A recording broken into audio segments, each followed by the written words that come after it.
I want to begin with the smell of dust and gasoline that hangs over a sun-baked parking lot. The kind of American afternoon where the light feels like a dare and the horizon looks like a promise nobody intends to keep.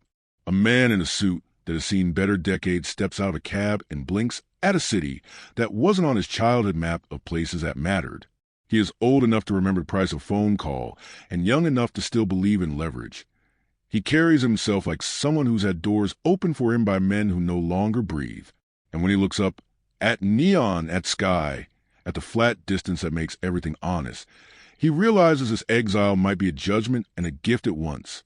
That is the gravity well where Tulsa King 2022 starts to pull you in with the absurd, almost comic idea that a New York mobster, seasoned like cast iron and freshly unboxed from prison, could build a new empire in a land of weed dispensaries, prairie wind biker gangs, and people who don't care where you use to sit as long as you pay for your beer. What hooked me first wasn't the swagger. It was a surprise of gentleness that keeps peeking through the cracks. He's a blunt instrument who knows old rules by heart, but the show keeps testing whether those rules mean anything this far from the 5 boroughs. He insists on cash, on handshake power, on the poetry of protection after you've used the threat of breaking something precious. But here the cash is digital, the protection is a permit, and the first business he strolls into is lit like a yoga studio and smells like artisanal citrus. Watching him try to impose a 20th century code on a 21st century frontier is where the comedy lives, but the feeling underneath is older and heavier. He's 48 hours out of a quarter-century sentence and discovers that the world didn't pause at the prison gate waiting for him to catch up. In that gap between what he remembers and what he's facing, the show finds its pulse. The performance at the center is a study in economies. Fewer words than you expect, delivered with the chew of a man who likes to savor his consonants. Posture that translates instantly. Shoulders broad but not stiff. Chin a fraction higher than necessary. Hands that could break your nose or pour you a drink with the same ritual care. It's not a museum piece performance either. There's play in it, a willingness to laugh at the archaeology of one's own myth. When he meets a kid with a beat-up car and more loyalty than sense, he recognizes himself and pretends that he doesn't. When he eyes the owner of a spotless dispensary and calculates margin, he also calculates the loneliness of a businessman who has to pretend he's not scared. That's the secret pleasure here. The show lets the archetypes breathe. The veteran with a haunted bar isn't just a bar. He's a man who wants a quiet kind of redemption and keeps getting talked into noise. The woman who looks like trouble and comfort in equal measure isn't a trope either. She's a professional with a badge and a history. The kind of person who can kiss you like the world's ending and then be the one to make sure it does. What passes for plot at first is really a scavenger hunt for trust. He collects a driver because nobody gets anywhere alone, a money man because power is boring if you can't count it, a muscle or two for meetings where words are insufficient. He pushes his way into a weed shop and converts an owner with algorithms into a partner with percentages. He puts a tax on those who didn't know they needed his kind of insurance until he explained their risks back to them. And in each encounter, you can feel 2 timetables running in parallel. On one, he is assembling a crew, marking territory, sketching out a local economy in pencil and thread. On the other, he is testing whether he can be a version of himself that isn't entirely defined by what New York stamped into his bones. Tulsa forces him to look at values instead of just rules. What's worth protecting? What's worth forgiving? What you owe to a kid who believes in you, because you look like someone who could be believed in. The fun of the fish out of water setup is obvious. The jokes write themselves when a man from the age of envelopes and envelopes full of cash collides with QR codes, influencer lingo, and the polite corporate face of ice. But the show doesn't treat him as a cartoon. It lets you see the animal intelligence behind his old habits. He reads a room with speed that would embarrass a poker pro. He clocks who's in charge, who desperately wants to be, who can be bought, who needs to be seen. He understands the spiritual geometry of favors, how a small kindness done loudly can cost more than a larger kindness done in secret, how apologies, when deployed on time, can be weapons. And still, for all that instinct, he misses the danger that looks like family. The place he came from sends more than memories after him. It sends whispers, orders, and one narrow-eyed threat with the brittle confidence of a prince who knows he didn't quite earn his crown. That incoming weather system, resentment from the old world, keeps building at the edges of every sunny Tulsa day. And when it finally breaks, you understand that Exile was never vacation. It was an audition. There's a thread about fathers and daughters braided to the power plays. He is, after all, a man who lost 25 years to a loyalty that feels different under new light. The daughter he loves grew up while he was counting wasted calendar squares on a wall, and love, unquestioned the abstract, has to learn the walk of humility when it wants to cross a living room. Those scenes are small, and they're the ones that made me lean in. The way he tries too hard, then not hard enough. The way she lets him have a little dignity, even when she's scared he'll weaponize it. The show trusts that we're interested in deadlines that aren't measured in bullets. Can he learn to apologize before it's demanded? Can he be present without controlling the terms of presence? Those are gangster questions only because he happens to be one. Really, they're questions for anyone who ever decided their work was more important than the people who waited for them to come home. Opposition arrives with their own kind of theology. There's a local crew dressed in leather and contempt, a headman with calm eyes who talks about respect while sharpening knives you can't see. There are small-time gatekeepers who believe proximity to violence is the same thing as courage. There are bureaucrats who confuse paperwork with justice and justice with winning. And there are the operators who send him here in the first place, men who set fires and complain about the smoke. The collisions are choreographed with clarity. When fists fly, you understand why every strike lands. When gunfire pops, it's not a music video. It hurts the ears. When cars chase, the streets feel like real streets, not a theme park built for stunts. But the action never drowns out the conversations that matter. My favorite battles in this show are fought at tables, an angle of the jaw, a refusal to sit first, a smile that says he knows the other man's secret and is willing to keep it for a price. The humor is a relief valve and a mirror. He calls things what they were called when he left, and the people around him correct him with the patience reserved for elderly relatives and dangerous men. He learns the price of a latte and tries not to look like it offends him on principle. He treats a dispensary like it's a bank with better lighting. He flirts with an authority figure whose first name he doesn't know until it counts, and the banner lands because both of them are smarter than their worst ideas. The jokes don't apologize for the violence. They frame it as part of a world where everyone is constantly negotiating terms. If you can't laugh at the absurdity of starting a new life at an age when most men are pretending their knees don't hurt, you can't survive long enough to make the serious choices. There's also a kind of American romance humming underneath. The romance of building something where there used to be nothing, or at least nothing you considered valuable. He looks at an empty strip mall and sees potential. He looks at a ranch and sees a ledger. He looks at a kid whose father is more ghost than guide and sees a chance to fix a mistake he couldn't fix in his own kitchen. In another genre, this would tip into sanctimony. Here, it remains pragmatic. Every new venture has math behind it, and every moral gesture is measured against risk. He is generous when it buys loyalty, kind when it buys silence, cruel when a message has to travel fast. And yet, in the cracks, you sense a man who actually wants to be better than the sum of his tactics. He enjoys mentoring. He likes the idea that his word might make a young man's life larger instead of smaller. He is, finally, not bored by the possibility of decency. Still, the old world never forgets who fed it. The phone calls from back east have that chilly politeness that always precedes betrayal. Old names reappear, asking for tribute in the language of brotherhood. And the person he's most tempted to trust is the very one whose incentives are fatally misaligned with his own. The show is canny about this. It keeps the biggest turns behind doors we've already walked past. A casual kindness becomes a setup. A gift becomes evidence. A reconciliation gesture doubles as a declaration of war. That last-minute reversal, the one that makes you sit back and mutter a word you can't say around your aunties, lands because the groundwork was moral, not just mechanical. We believed he could change. We forgot how many people need him not to. All of this is wrapped in a visual language that flatters its Starr, without lying to us. The camera loves his face the way a city loves its oldest bridge. It shows every line and calls it beautiful. Tulsa is shot the way old westerns dreamed of being shot, with skies that make small men feel honest and streetlights that make small crimes feel operatic. The music doesn't elbow you. It finds a pulse that was already there and underlines it when the fists clench. And the writing, when it's at its best, lets subtext do the heavy lifting. "I'm fine," he says to someone who knows that sentence has never been true. "I owe you," he says to someone who understands he pays his debts in principal and interest. What I carried away, more than the bodies that fall or the money that moves, was a question of whether a code is worth anything without a community to honor it.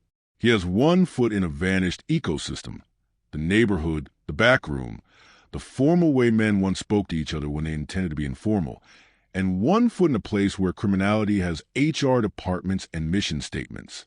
He can't be what he was, and he refuses to be what is being asked of him now. So he makes a third thing. He drafts a new family out of misfits and professionals, dreamers and the newly desperate. He teaches them the basic catechism. Don't steal from your own. Don't lie unless you're doing it for the right reason. Don't break what you can bend.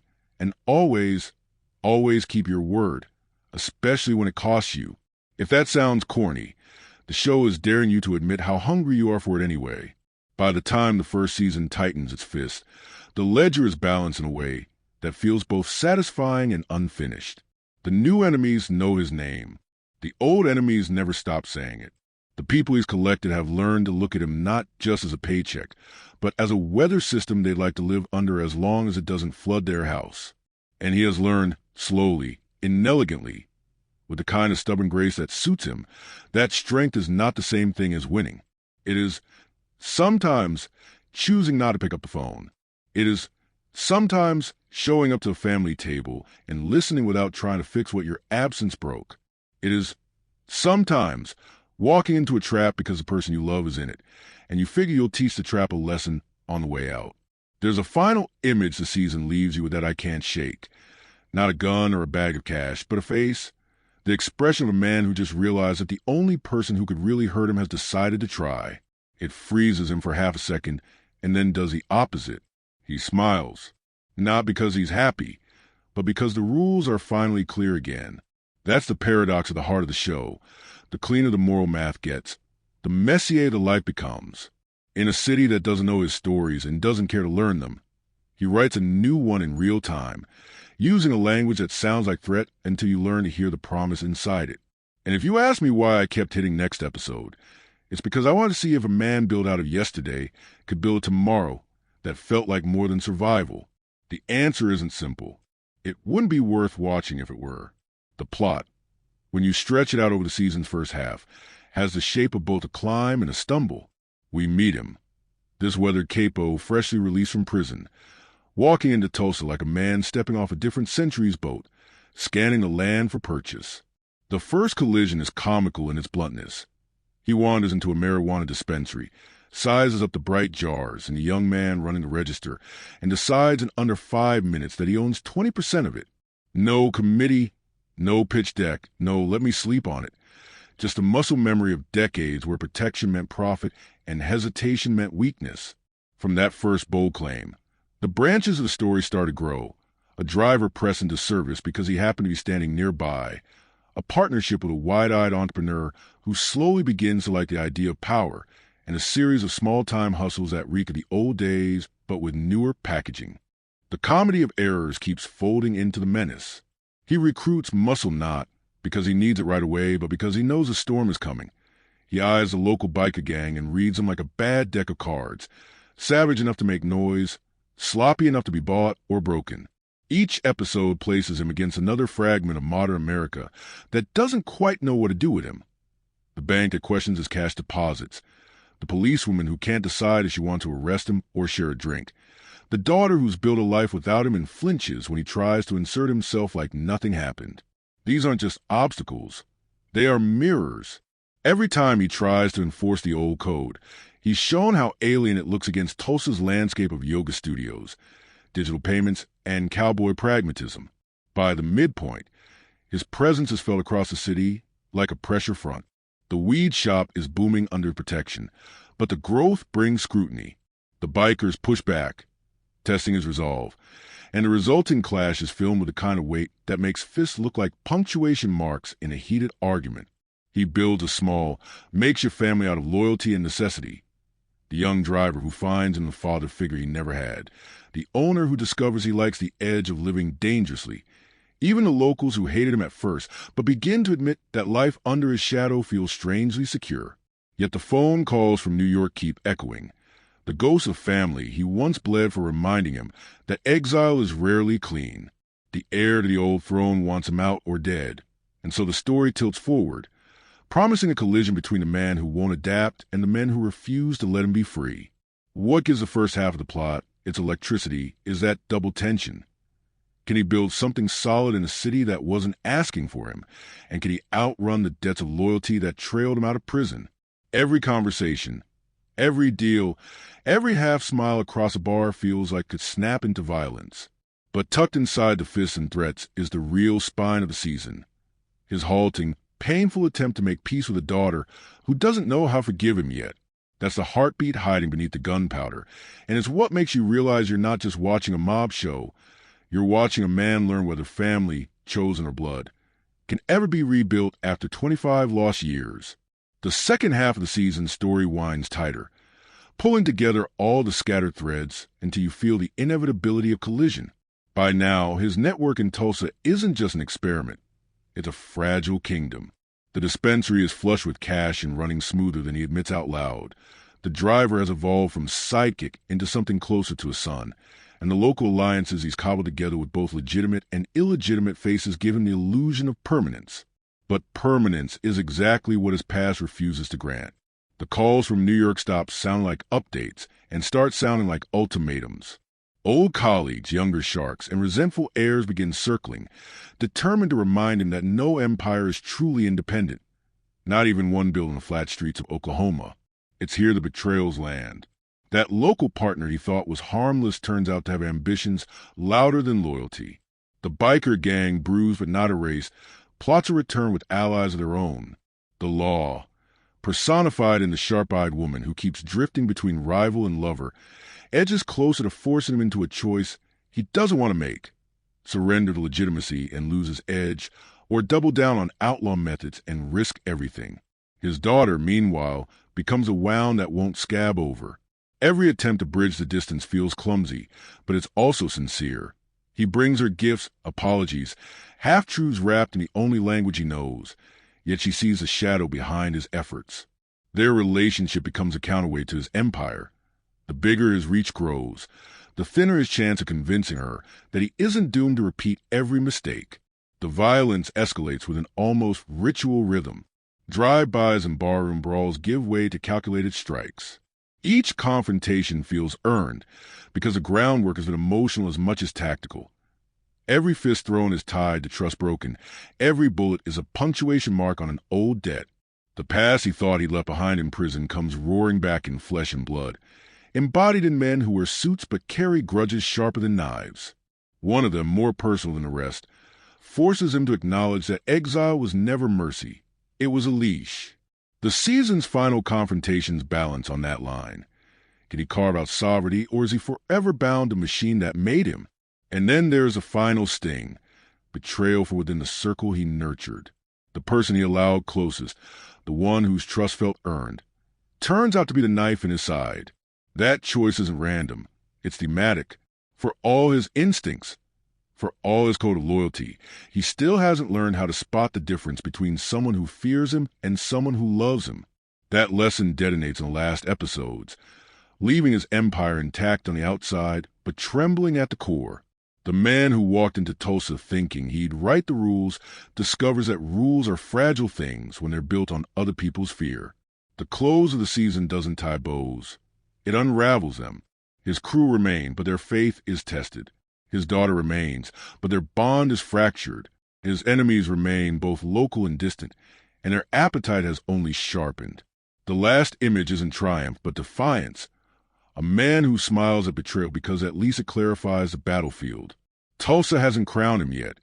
It has only baptized him in dust and blood, promising more reckonings to come.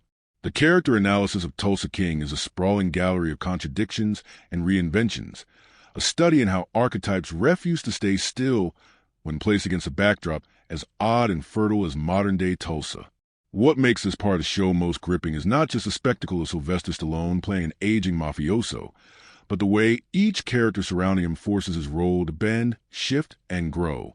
It's the collisions between his old-school codes and their contemporary realities that create the sparks, and sometimes the fires, that define the show's personality. To talk about the characters is to talk about the way power, loyalty, and identity change when taken out of their original context and forced into new terrain. Let us start with Dwight, the General Manfredi, the gravitational center of the story. He is a man who has given 25 years of his life to silence, carrying the burden of prison with the kind of stoic pride that only a certain kind of old-world gangster believes in. When he emerges, his body is older but still formidable, his mind sharpened by decades of thinking about what loyalty cost him, and his voice carved into gravel by time and regret. He expects to be honored, respected, even rewarded for the years he did in the name of the family. Instead, he is exiled, banished to Tulsa, a city he does not understand, stripped of the recognition he thought would cushion his return. That sense of betrayal is written into his walk. Every step is a reminder that he served his sentence in vain. Yet, paradoxically, it is that very betrayal that makes him alive again. He is not allowed to sink into a throne in New York. He is thrown into a foreign land and told to build something out of nothing. The refusal of his old family becomes the genesis of his new one. Dwight is not merely a caricature of the Mafia Don. He is both a relic and a survivor. He embodies a code of honor, loyalty, and old-fashioned brutality that feels almost archaic in the world he now inhabits. And yet, that very archaic quality becomes his strength. Tulsa does not know men like him, and in that gap, he finds space to reinvent himself. His sharp instincts for reading people, his ability to enforce control without endless bureaucracy, his habit of blending menace with charm, all these qualities make him magnetic. But the real intrigue lies in his contradictions. He is ruthless yet tender, manipulative yet honest, controlling yet yearning for connection.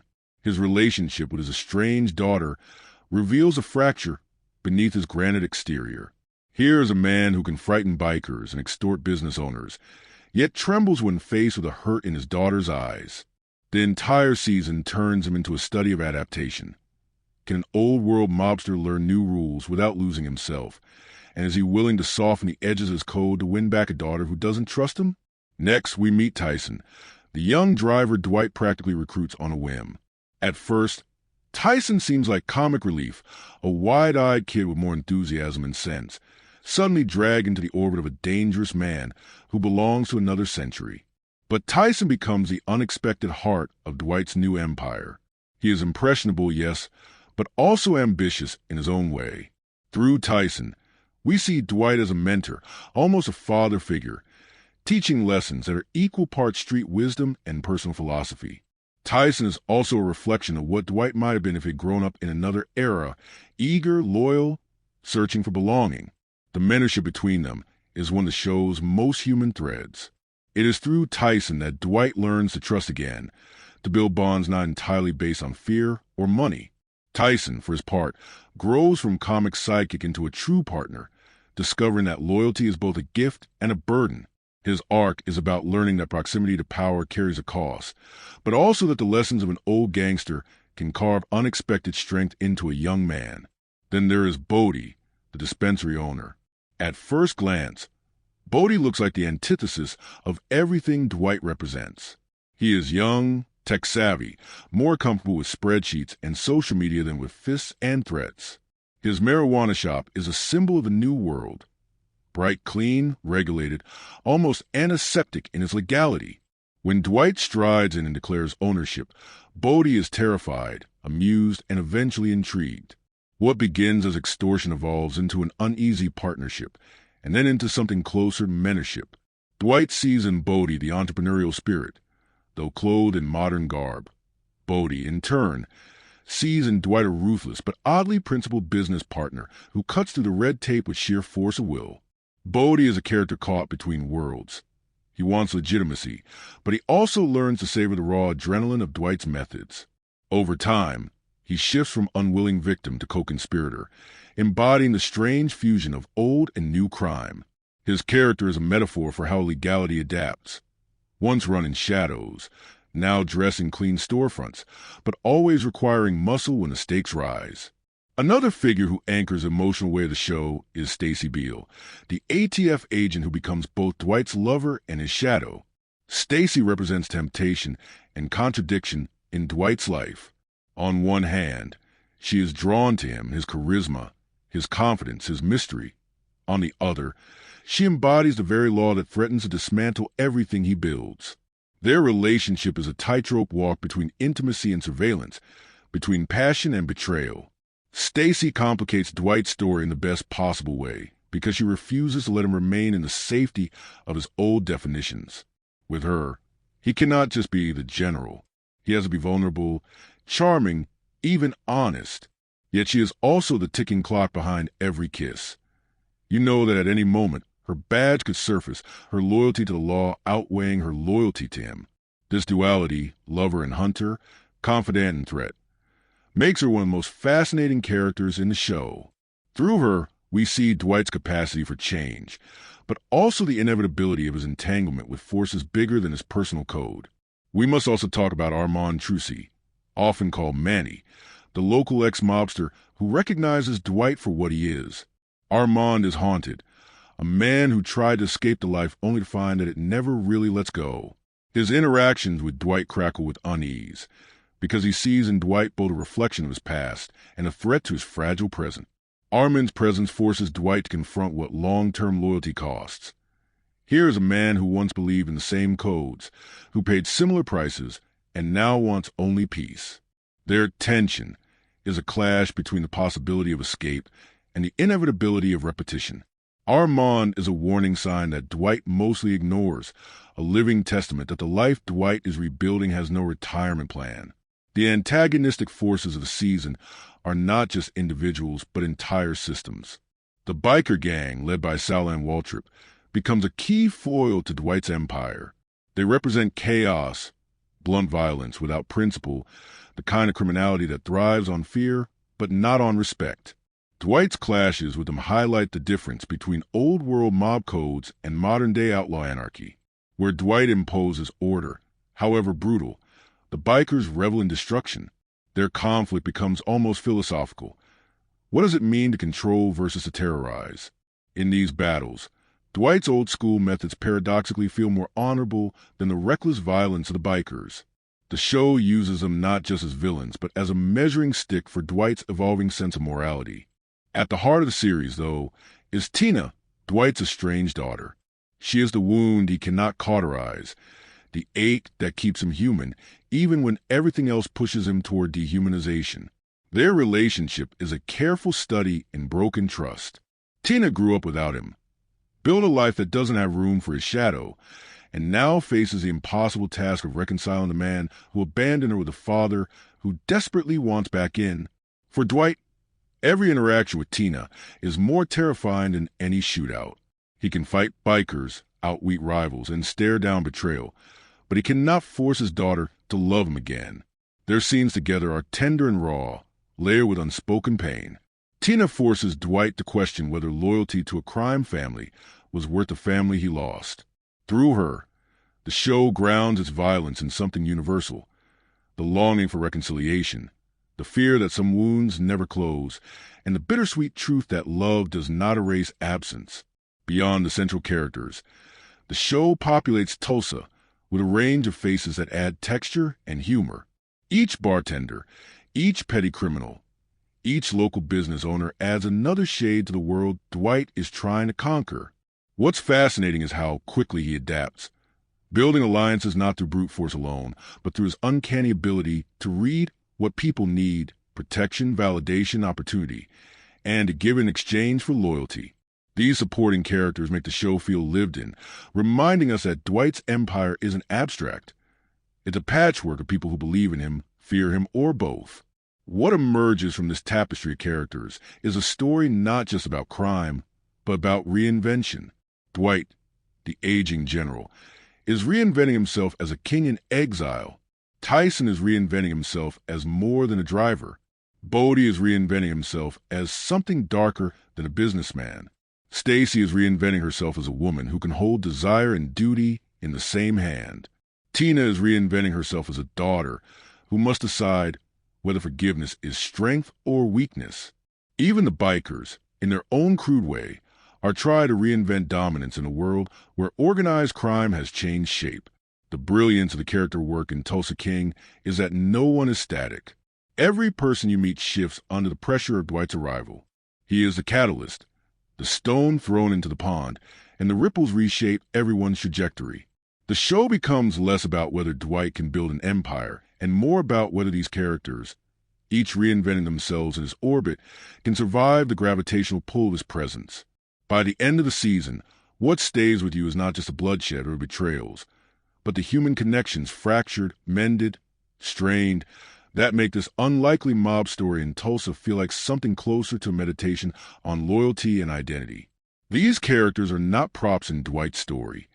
They're the mirrors that force him to see himself in every possible future. The eager loyalty of Tyson, the wary pragmatism of Bodie, the dangerous intimacy of Stacy, the bitter pain of Tina, and the resigned caution of Armand.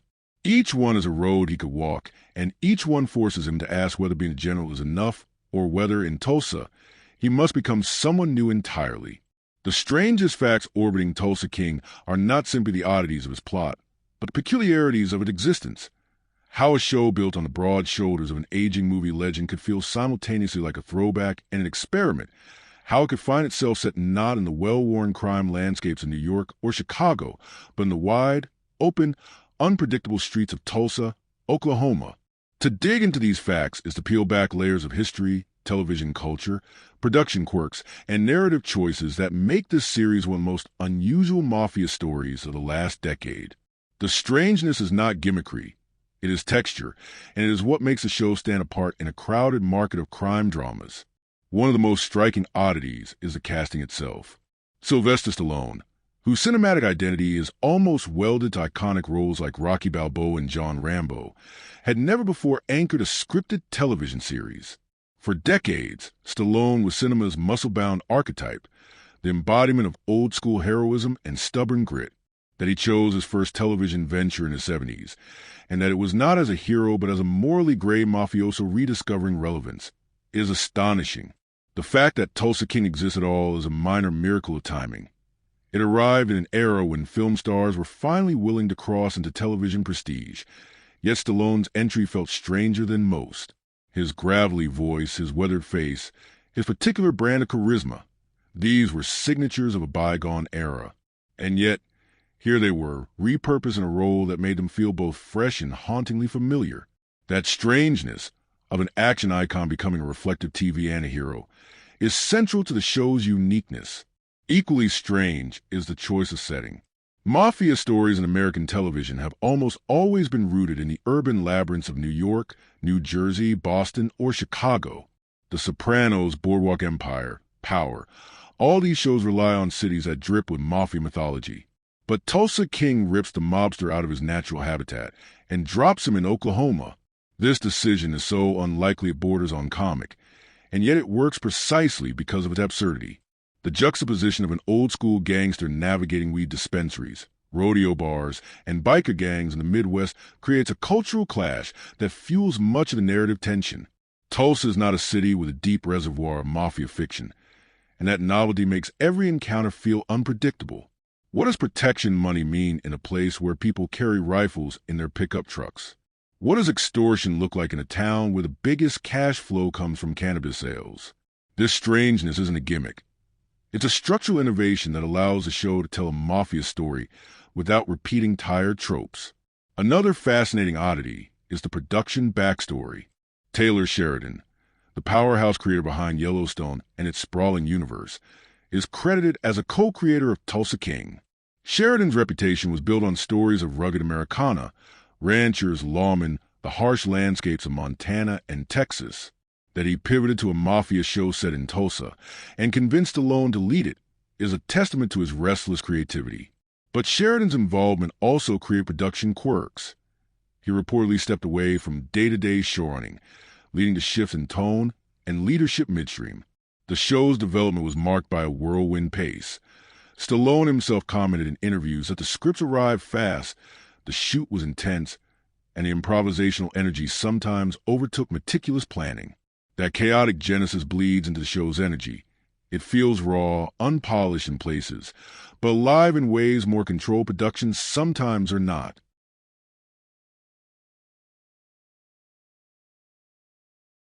The humor woven through the show is another strange element. Mafia dramas are not typically associated with comedy, yet Tulsa King leans into its absurdity without sacrificing its grit. Dwight's bewilderment at modern technology, his missteps in understanding contemporary culture, his deadpan reactions to situations that would terrify lesser men, all create a darkly comic undercurrent. There's strangeness in watching a man who once struck fear into entire neighborhoods grapple with debit cards, Uber rides, or the etiquette of legalized marijuana. This comedic dimension makes the show tonally unusual. It is at once violent and funny, cynical and warm. The strangeness lies in its refusal to pick a single lane, its comfort in letting humor live alongside brutality. Another fact worth noting: Stallone not only starred but also contributed creatively to the shaping of Dwight's persona. In interviews, he revealed that he drew heavily from personal observations of old world Italians he knew growing up, mixing them with his own reflections on aging, regret, and legacy. The result is a character who feels deeply personal, almost autobiographical in places. The strangest fact here is that Stallone, a man who spent much of his career embodying invincible heroes, chose to write himself into vulnerability through Dwight. The character's longing for his daughter, his bewilderment at cultural shifts, his weariness with betrayal, all echo Stallone's own reflections on his age and career. The boundary between actor and role blurs in ways that give the show an almost metatextual strangeness. The thematic focus of the show also veers into unexpected territory. Beneath the surface-level mafia tropes lies an exploration of fatherhood, generational divide, and the elasticity of codes. Dwight's relationship with Tyson is not just mentorship. It is a symbolic adoption, a chance to rewrite the fatherhood he failed with Tina. His clash with modernity is not just comedic. It is a meditation on whether loyalty, honor, and respect still have meaning in a world where power is transactional and digital. The strangest fact here is that Tulsa King is less about crime than about relevance. It is a show about an old man trying to find purpose in a landscape that has forgotten how to value his kind of strength. That existential crisis is dressed up in mob theatrics, but it is really the story of aging in an unforgiving world. Production quirks add to the strangeness. The decision to film on location in Oklahoma, rather than cheat the setting with other cities, lends the show an authenticity that is unusual for crime dramas. The wide skies, flat streets, and unpretentious architecture of Tulsa become characters in their own right. Stallone himself admitted that the heat, the long days, and the physical toll of shooting action sequences at his age were brutal. That a septuagenarian action star chose to perform in grueling conditions for his television debut is itself a curious fact, one that speaks to Stallone's stubbornness and commitment. Even the reception of the show carried peculiarities. Critics were initially divided. Some dismiss it as formulaic, while others celebrate it as refreshingly offbeat. Audiences, however, responded strongly, propelling the show into popularity and leading to a swift renewal. The strangest fact here is that in a television landscape dominated by high-gloss prestige dramas, it was this odd hybrid, half-mob story, half-fish-out-of-water comedy that captured attention. It thrived not by fitting in, but by leaning into its weirdness, by embracing the incongruity of Stallone in Tulsa and spinning it into a virtue. And then there is the strange fact of tone. The show balances violence with sincerity in ways that feel almost reckless. Dwight can beat a man bloody in one scene and deliver a tender, almost poetic reflection on family in the next. This tonal whiplash should not work, yet it does. The strangeness lies in its emotional honesty. The show trusts that its audience can handle contradictions, that they can laugh and flinch within minutes of each other. That willingness to embrace tonal inconsistency is rare in television today, where branding often demands uniformity. Tulsa King is strange precisely because it resists such neat packaging. Perhaps the strangest fact of all is what the show reveals about Stallone himself. Watching Dwight navigate Tulsa feels like watching Stallone navigate television. Both are veterans entering new territory late in their careers. Both are judged by younger contemporaries who underestimate them, and both find ways to reinvent themselves without losing the core of who they are. The show becomes an allegory for Stallone's own journey.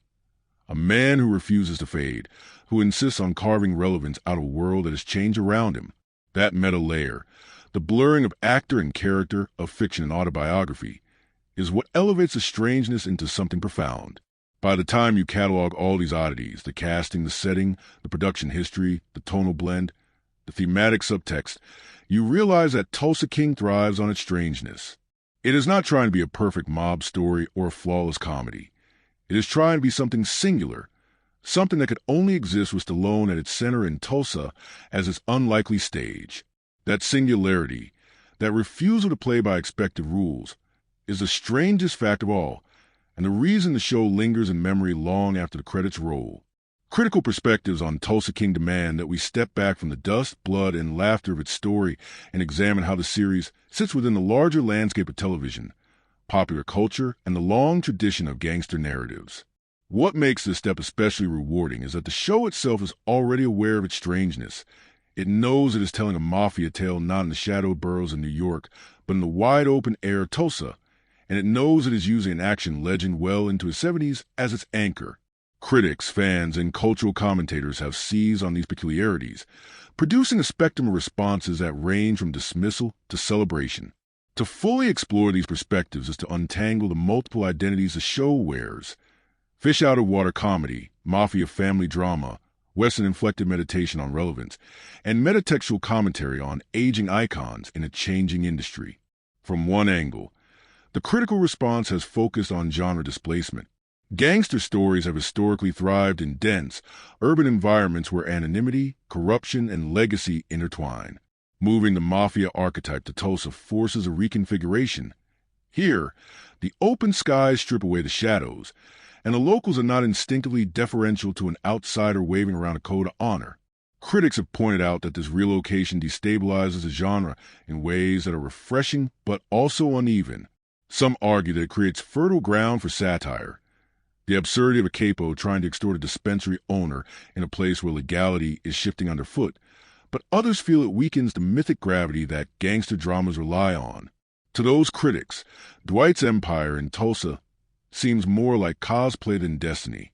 Yet the counter-perspective insists this very absurdity is the point. The mafia code has always been performative, and placing it in an environment where no one cares highlights how much of it is theater.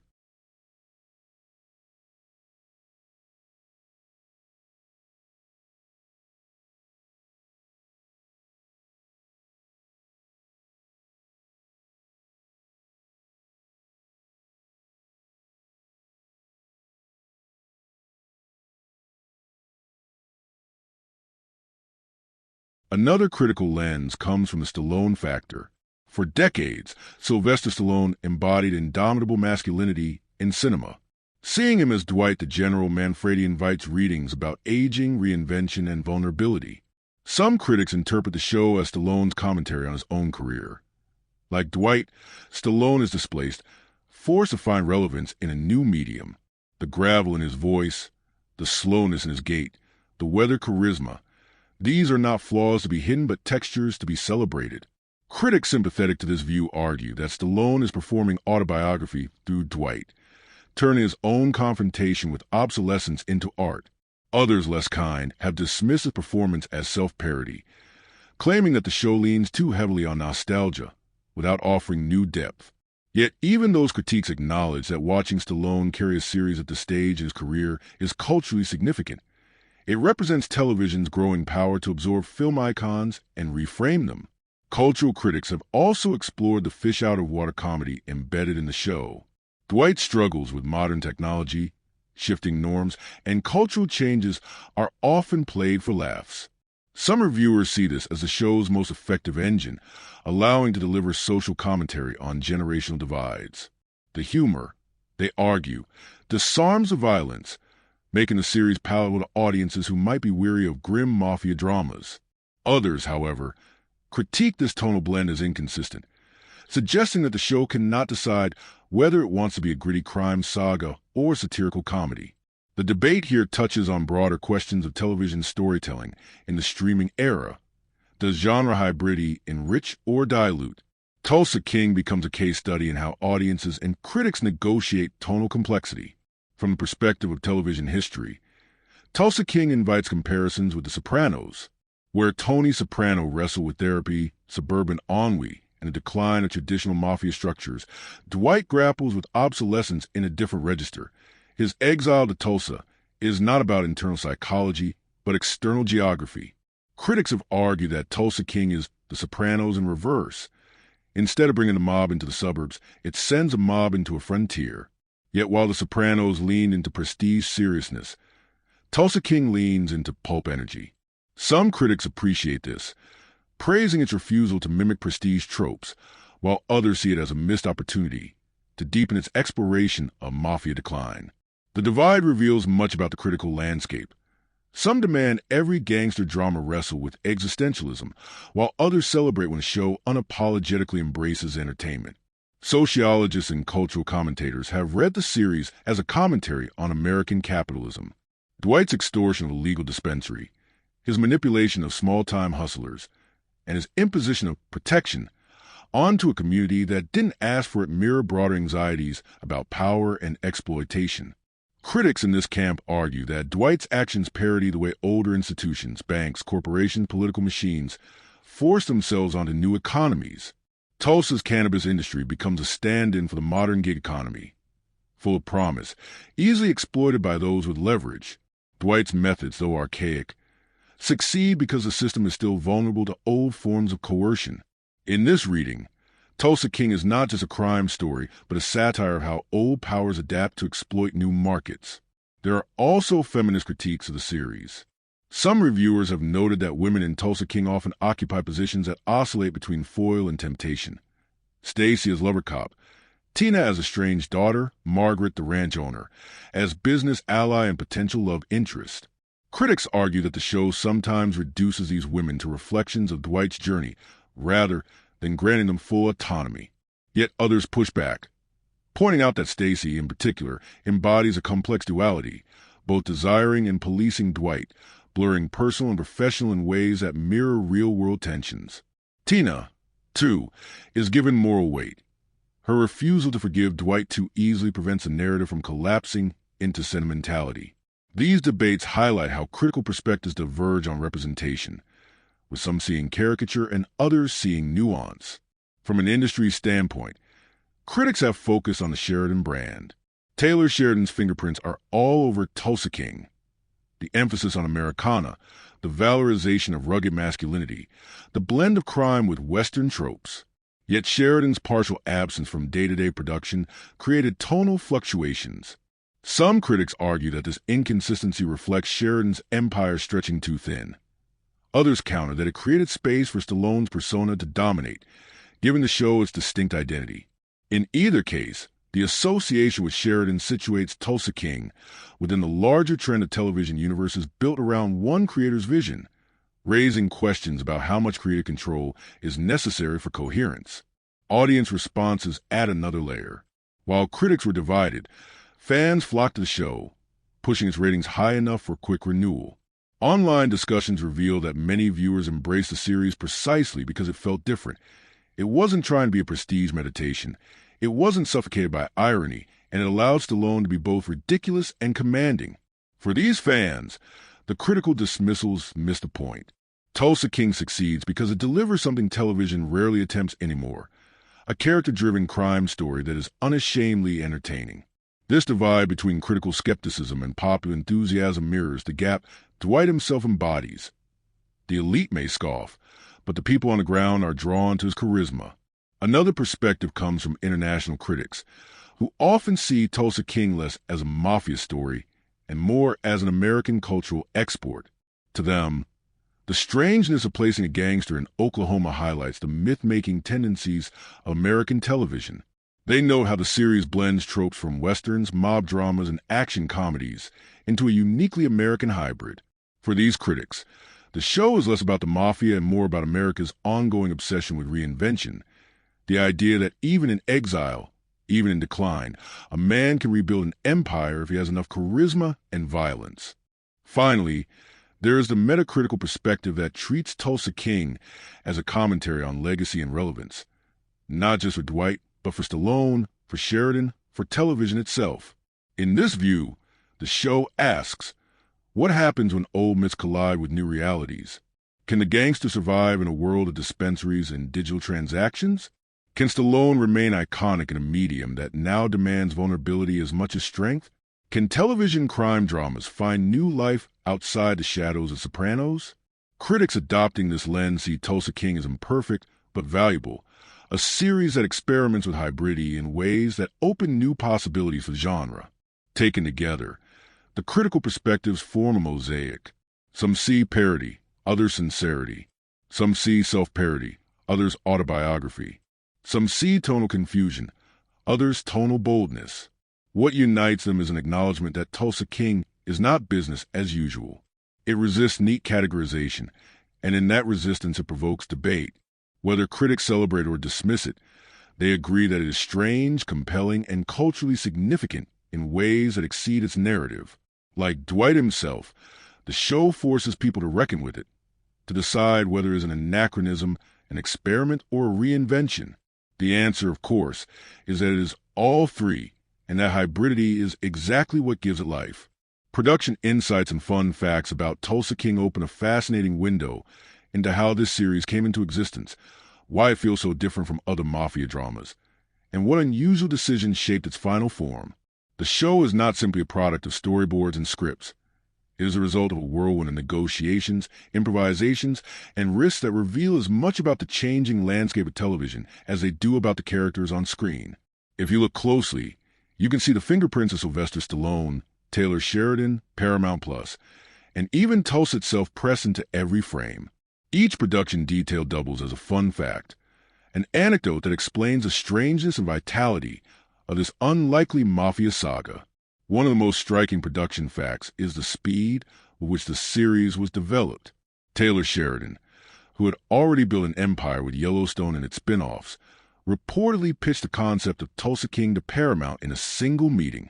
The idea, what if a mobster gets exiled to Oklahoma and builds a new empire, was so immediately compelling that Paramount fast-tracked it. What's unusual here is the timeline. Stallone was approached, scripts were commissioned, and production began within months. In an industry where shows often simmer in development hell for years, Tulsa King came together almost recklessly fast. Stallone himself later joked in interviews that the pace was so relentless he sometimes didn't know what episode he was shooting. That breakneck development cycle is both a fun fact and an explanation for the show's raw, slightly improvisational energy. Then there is the Stallone factor. Fun fact: Tulsa King is Sylvester Stallone's first leading role in a scripted television series.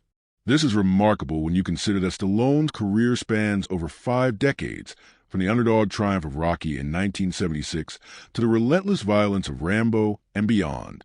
He resisted television for years, seeing it as a step down from film. But the streaming revolution blurred those lines, and Stallone finally agreed, though not without hesitation. In interviews, he admitted that the workload of television shocked him. On film, an actor might shoot a handful of scenes in a day. On Tulsa King, Stallone sometimes filmed 7 or 8. He described the experience as brutal and confessed he underestimated the grind. Yet he also acknowledged that the role gave him a new kind of creative satisfaction. The fun fact here is that Stallone, the man who once defined cinematic masculinity, found himself humbled by the relentless schedule of television. Another fascinating insight is the choice of Tulsa as a setting and filming location. While many shows cheat their settings by filming in Canada or cheaper American cities, Tulsa King actually filmed extensively in Oklahoma. Stallone himself commented on the authenticity this created. The wide streets, the small businesses, the unpretentious architecture all grounded the series in a realism that studio backlots could never replicate. Fun fact: filming in Tulsa was not just atmospheric. It was also a practical decision influenced by tax incentives offered by the state of Oklahoma. This created a strange synergy. A show about a mobster exploiting Tulsa was itself an outsider production benefiting from Tulsa's financial openness. Locals reportedly embraced the production, with many small businesses and extras from the city appearing in scenes. The authenticity of location became part of the show's DNA. There are also fun quirks about Stallone's creative involvement. While he was not officially a writer, Stallone often improvised dialogue and shaped Dwight's persona on set. He wanted Dwight to have a particular rhythm of speech, pauses, half smiles, gravelly mutterings that echoed Stallone's own cadence. Fun fact, Stallone even influenced the wardrobe. He requested suits that looked a little too sharp for Tulsa, but a little too worn for New York, reflecting Dwight's displacement. Costume designers built Dwight's look around that tension, giving him an appearance both commanding and faintly ridiculous, which fit the fish-out-of-water theme. Stallone also added subtle physical touches, such as Dwight's habit of adjusting his jacket before delivering threats, an echo of his own mannerisms from earlier films. Behind the scenes, the production also faced unique challenges because of Stallone's age. At 76, he insisted on doing a surprising amount of his own physical work. Fun fact, Stallone performed many of the fight sequences himself, though stunt doubles were used for dangerous falls and car crashes. He admitted that his body didn't recover the way it used to, but he believed authenticity mattered more than comfort. Crew members often marveled at his stamina, even when he complained about aching knees or long hours. This commitment created an on-set dynamic where younger actors were inspired and sometimes pressured to match Stallone's intensity. The irony, of course, is that Stallone, the oldest man on set, was also often the most relentless. A quirky production insight is how much improvisation shaped the humor of a series. While scripts were tightly written, Stallone frequently riffed on dialogue, adding jokes or one-liners that weren't on the page. Some of Dwight's funniest comments about technology or modern culture were born spontaneously. The showrunner later admitted that Stallone's improvisations often made it into the final cut because they felt so natural. This improvisational energy explains why the comedy feels organic rather than forced. Fun fact, one of Stallone's unscripted lines about debit cards and plastic money became a fan-favorite meme online, proving that the actor's instincts for humor were still sharp. The production also faced the Sheridan universe problem. Taylor Sheridan's name was heavily attached to the project, but he quickly stepped back from day-to-day involvement due to his growing responsibilities across multiple shows, Yellowstone, 1883, 1923, etc. This left Tulsa King in the hands of other writers and producers. Fun fact, the tonal shift some critics noticed, oscillating between gritty drama and absurd comedy, may be partly explained by this handoff. Sheridan provided the blueprint, but Stallone's persona and the writing team's improvisations took the show in directions Sheridan himself might not have predicted. That tension between Sheridan's Western gravitas and Stallone's comic brutality is what gives Tulsa King its unique tone. Another fun fact involves the biker gang antagonists. The gang was inspired partly by real outlaw biker culture in Oklahoma. Producers consulted with experts to ensure authenticity in the design of the biker clubhouse, patches, and rituals. While the gang is fictional, their presence in Tulsa reflects actual biker networks in the region. This attention to detail helped ground the gang as credible threats, even when Dwight's larger-than-life personality overshadowed them. Music and cinematography also contain interesting production quirks. Fun fact, the show's score deliberately mixes traditional mafia-style strings with Western-inflected guitar riffs, creating a hybrid soundscape. The cinematography likewise borrows from Western iconography, with wide shots of Tulsa skies echoing Sergio Leone landscapes. This stylistic blending makes Tulsa King feel like a gangster Western hybrid, a genre fusion rarely attempted on television. One particularly strange production anecdote is the way locals in Tulsa reacted to Stallone during filming. Reports describe crowds gathering whenever he appeared in public, with some residents joking that Tulsa had suddenly become a mafia town. Stallone leaned into this, often interacting with fans between takes. Fun fact, in one scene shot at a local bar, real patrons were used as extras, and Stallone reportedly bought drinks for everyone after the cameras stopped rolling. That blurred line between fiction and reality made the production itself feel like an event in Tulsa, not just a job for Hollywood outsiders. Finally, the show's renewal carries a fun fact of its own. Despite mixed critical reviews, Tulsa King became one of Paramount Plus' most watched original series. Its audience skewed older than typical streaming hits, which is unusual in an industry obsessed with youth demographics. This revealed an untapped market. Older viewers hungry for stories led by familiar stars. Stallone himself joked that he was streaming Viagra for Paramount Plus, reviving interest among demographics often overlooked by modern streaming platforms. Taken together, these production insights and fun facts paint a picture show that is both scrappy and ambitious, improvised and carefully crafted, old-fashioned and experimental. Tulsa King is as much about Stallone's grit, Sheridan's vision, and Tulsa's openness as it is about mafia codes or biker wars. Its behind-the-scenes story is every bit as strange and compelling as its on-screen narrative, a tale of speed, improvisation, aging icons, and unlikely success. The setting and cinematic elements of Tulsa King are among the most distinctive aspects of the series, because they reshape what we expect a mafia drama to look, sound, and feel like. Traditionally, the gangster genre has been rooted in shadowed streets, claustrophobic apartments, and neon-soaked nightclubs, settings that visually reinforce the secrecy and density of organized crime.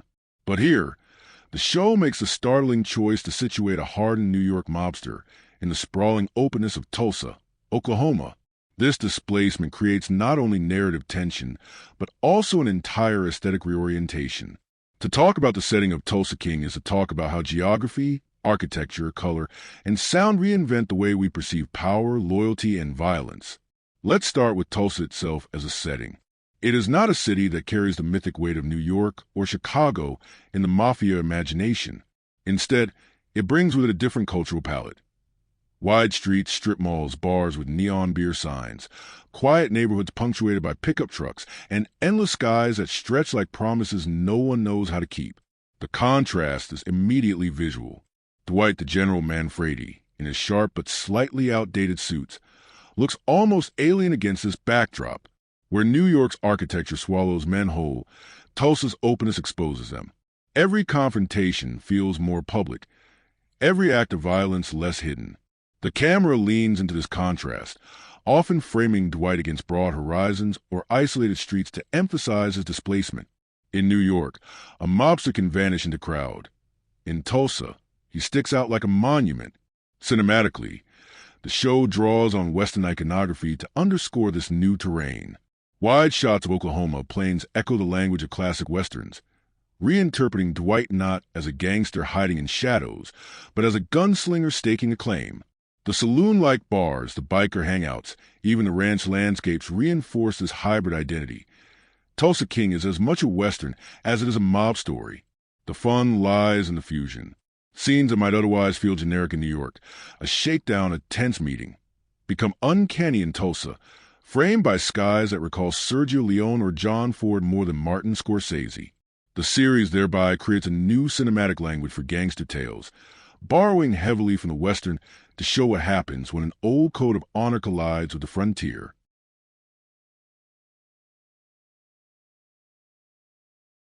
The use of color and lighting plays into this theme of contrast. Tulsa is shot with warm, naturalistic light. Sunsets dripping orange across wide avenues, neon signs buzzing over darkened parking lots, the glow of dispensary jars filled with cannabis. In New York Mafia stories, shadows are allies. In Tulsa, light is inescapable. Dwight's world is no longer hidden in dark corners, but exposed in a city that isn't designed to conceal him. Cinematographers frequently frame him walking in daylight, his figure outlined against wide-open backgrounds. This has a psychological effect. Dwight is constantly vulnerable, his every move visible, his authority laid bare. The lighting becomes symbolic of his exile, the man who thrived in shadows now forced to build an empire under an unrelenting sun. Architecture is another subtle but important cinematic element. Instead of brownstones or dim restaurants, Dwight moves through strip malls, car dealerships, suburban homes, and ranch properties. These spaces lack the mythic gravitas of old mafia haunts, and that's the point. The show deliberately strips Dwight of familiar architecture to highlight how alien his codes appear in these places. A dispensary with glass cases and minimalist design becomes a site of intimidation. A diner with checker floors becomes a boardroom. A bar full of locals becomes a battlefield. The ordinariness of these settings creates a cinematic irony. Acts of violence and loyalty are staged in spaces built for banality. It reinforces the theme that Dwight is writing his own mythology in a place that has none. Music and sound design add another layer to the setting. Fun fact, The soundtrack deliberately mixes mafia-style orchestration, strings, tense piano chords, with western and country inflections, guitar twangs, steady drum beats.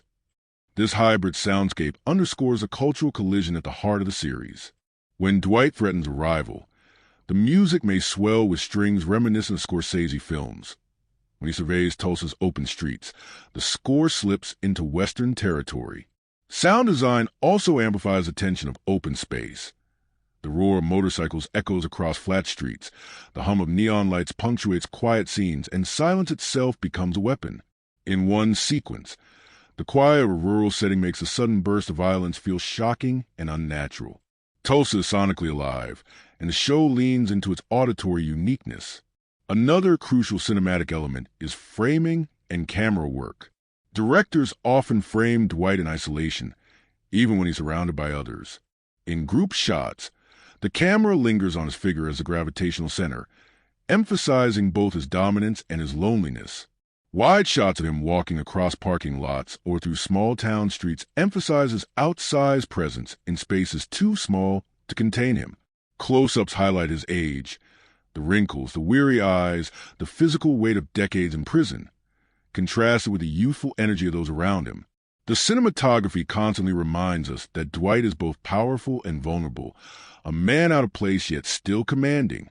The show also uses violence as visual punctuation. Unlike in stylized mafia films where violence can feel operatic, here it is blunt, sudden, and often set against mundane backdrops. A beating in a bar is filmed with intimacy, the camera tight on fists and faces, the background humming with neon signs. A confrontation with bikers takes place on roads that feel eerily quiet, amplifying the brutality. The setting ensures that violence is always conspicuous, impossible to hide, and therefore more disruptive. Tulsa becomes not a stage designed for crime, but a canvas resistant to it, which makes each act of violence feel like graffiti on an otherwise ordinary surface. Dwight's personal spaces are also telling. His hotel room, Spartan and temporary, reflects his exile. This is not home. This is a place of waiting. His eventual footholds, whether in a dispensary's backroom or in alliances with local businesses, are depicted as provisional, never quite secure.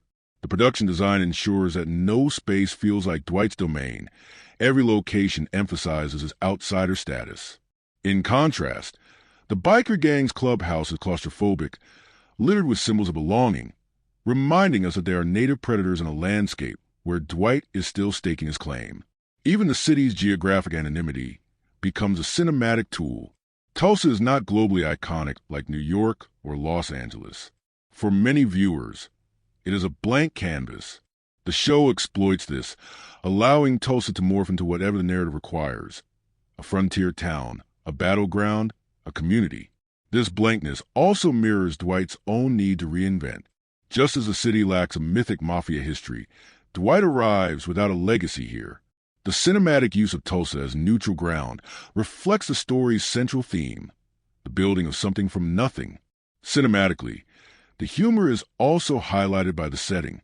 Watching Dwight, a man from the world of mahogany backrooms and whispered deals, try to impose his will on a bright, modern dispensary is visually hilarious. The contrast between his suit and the dispensary's cheerful, wellness-oriented branding creates comedy without dialogue. Similarly, placing him in suburban settings, dinners, schoolyards, supermarkets, creates absurdity. The camera lingers on his discomfort, the mismatch between his old-world gravitas and the ordinariness of these places. This visual comedy is as important as the dialogue-driven humor. Finally, the setting allows Tulsa King to explore American identity in miniature. Tulsa represents the middle of the country, often overlooked in national narratives dominated by coasts. By situating a mafia drama here, the show reclaims Middle America as a site of myth-making. The cinematography leans into this, treating Tulsa's landscapes with the same reverence mafia films once gave New York skylines. Fun fact, several directors admitted they wanted to film Tulsa like a western town and a mob city at the same time. The hybrid cinematic style reflects not just Dwight's story but America's broader story, old codes colliding with new frontiers. In sum, the The setting and cinematic elements of Tulsa King transformed the series from a simple mob tale into a genre hybrid with its own visual and auditory language. Tulsa's openness, the Western-inflected cinematography, the hybrid score, the use of ordinary spaces for extraordinary acts, all these choices redefine how we experience Dwight's journey. The setting is not just backdrop, it is antagonist, mirror, and collaborator. It exposes him, isolates him, challenges him, and ultimately forces him to reinvent. In this way, Tulsa is not just a location but character, arguably the most important one after Dwight himself. Behind-the-scenes insights into Tulsa King reveal a story just as odd, charged, and full of conflict as the one that plays out on screen. This series was never destined to be ordinary. Its creation involved a perfect storm of industry politics, creative clashes, logistical challenges, and unexpected moments of levity that shaped the final product into what we see today. To peel back the curtain is to see not just how the sausage was made, but how Stallone, Sheridan, Paramount, and the city of Tulsa all became unlikely collaborators in a project that could easily have collapsed under its own contradictions. What follows is a chronicle of those behind-the-scenes realities, woven with fun details and revealing anecdotes that deepen the way we understand the show. Let's begin with Sylvester Stallone's late arrival into television. Stallone had flirted with television appearances over the decades, cameos, guest slots, but had always resisted anchoring a full series. He saw himself as a creature of cinema, built for the big screen, for audiences who measured stars by box office receipts. But the streaming revolution shifted the cultural map.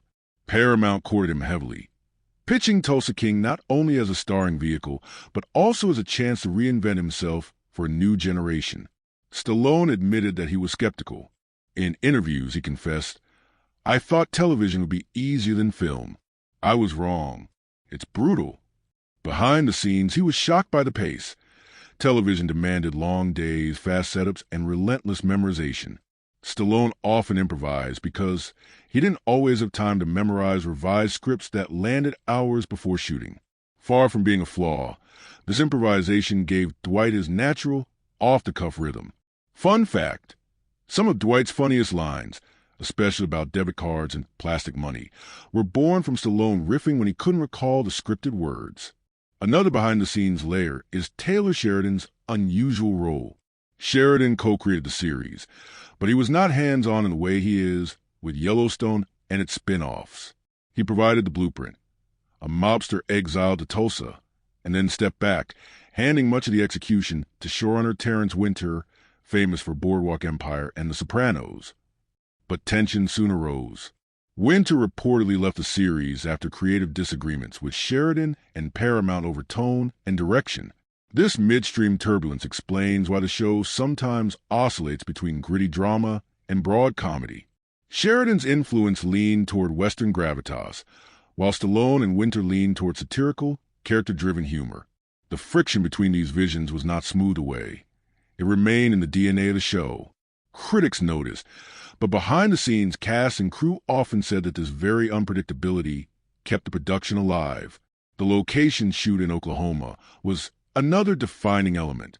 Filming in Tulsa and Oklahoma City gave the show a visual authenticity, but it also created logistical headaches. The climate was punishing.